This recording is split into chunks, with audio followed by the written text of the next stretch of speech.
penting Allah ridho, Nabi ridho, orang tua ridho, orang-orang dekat ridho. Sama manusia yang mesti dijaga adalah al-haya, sifat malu. Kalau bukan karena engkau wahai kekasihku, kata Allah Subhanahu wa ta'ala, maka aku tidak akan ciptakan alam semesta dan seisinya ini. Ada satu riwayat yang menarik di dalam kitab Subulul Huda war Rasyad yang dikarang oleh Syekh Muhammad Yusuf Asyami As-Safi rahimahullah ta'ala. Dikatakan bahwasanya beliau menukil daripada perkataan Al-Imam Syekh Zarhuni rahimahullah. Al-Imam Aba Musa Az-Zarhuni rahimahullah, beliau pernah mengatakan bahwasanya inni ra'aitun Nabi sallallahu alaihi wasallam fil manam fasa'altu anil maulid. Ketika aku bermimpi berjumpa baginda Rasul Nabi Muhammad sallallahu alaihi wasallam, kata Al-Imam Syekh Aba Musa Az-Zarhuni, saat aku bermimpi berjumpa Rasulullah, aku tanyakan kepada Nabi Muhammad, ma yaqulul fuqaha anil wala'im fil maulid. Aku tanya kepada Rasulullah tentang amalan-amalan maulid yang disampaikan oleh para ulama-ulama fuqaha tentang bagaimana kegembiraan menyambut kelahiran baginda Rasul Nabi Muhammad. Apa jawabnya Rasulullah? Man fariha bina farihna bih. Siapa orang yang gembira atas menyambut kelahiran kami, kata Rasulullah, maka kami juga gembira kepada mereka. Yang senang dengan kelahirannya Nabi, dengan maulid, maka Nabi juga senang kepada mereka. Mudah-mudahan kita semua termasuk orang-orang yang cinta kita kepada Rasulullah begitu besar. Kita banyak berselawat kepada Nabi Muhammad. Kita juga termasuk daripada umatnya yang selalu senantiasa istiqomah menghidupkan sunnah-sunnahnya, menjalankan syariat Allah dan Rasulnya Nabi Muhammad sallallahu alaihi wasallam, sehingga kita bisa dikumpulkan nanti di sorga bersama baginda Nabi Muhammad. Amin ya rabbal alamin. Bapak Ibu sekalian yang dirahmati oleh Allah Subhanahu wa taala, di dalam satu buah hadis baginda Rasul Nabi Muhammad sallallahu alaihi wasallam beliau bersabda, arba'atu jawahir fi jismi bani Adam yuziluha arba'atu asya. Ada 4 karunia. Kita malam ini bicara nggak banyak-banyak deh, 4 aja Bu ya Pak, 4 ya, bicara 4. Kata Rasulullah, arba'atu asya, ada 4 perkara yang Allah berikan sebagai karunia untuk manusia, ada di dalam diri manusia. 4 perkara ini tapi bisa hilang dengan 4 hal. Berarti kita mesti jaga jangan sampai hilang. Karena kata Nabi, arba'atun jawahir, 4 karunia ini ibaratkan mutiara yang tidak ternilai harganya, nggak bisa dihargai dibandingkan dengan sesuatu apapun, dan itu adanya di dalam diri manusia. Tapi 4 perkara ini, 4 karunia ini yang begitu mahal yang Allah berikan kepada manusia, bisa hilang dengan sebab 4 perkara lagi. Apa sih 4 perkara yang Allah kasih? Yang pertama adalah al-aqlu, yaitu akal. Yang kedua ad-dinu, yaitu agama Islam. Yang ketiga al-haya'u, yaitu sifat malu. Yang keempat wal amalu soleh, amal soleh. Ada berapa? 4. Ulangin, yang pertama adalah akal, yang kedua adalah agama Islam, yang kedua adalah sifat malu, yang keempat adalah amal soleh. Malam hari ini kita bicara 4 perkara ini, karunia yang Allah kasih buat umatnya baginda Rasul Nabi Muhammad. Nabi pesan nama kita kudu kita jaga jangan sampai hilang dengan 4 perkara. Yang pertama adalah akal. Allah Subhanahu wa ta'ala berikan kepada manusia akal.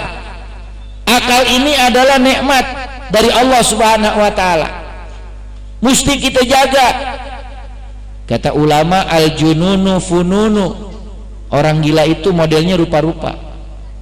Orang gila modelnya rupa-rupa. Makanya di saat Allah kasih kita akal, jaga akal kita sebaik-baiknya, untuk beribadah kepada Allah Subhanahu wa taala.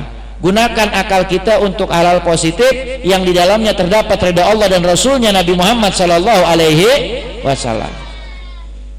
Makanya kan orang kalau dikasih muka ganteng, wajah cantik, postur tubuhnya proporsional, badannya cakep, tapi kalau nggak ada akalnya bagaimana kira-kira?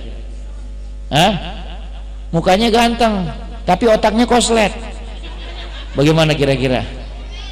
Ya, wajahnya cantik tapi rupa-rupanya otaknya pelok alias blow on.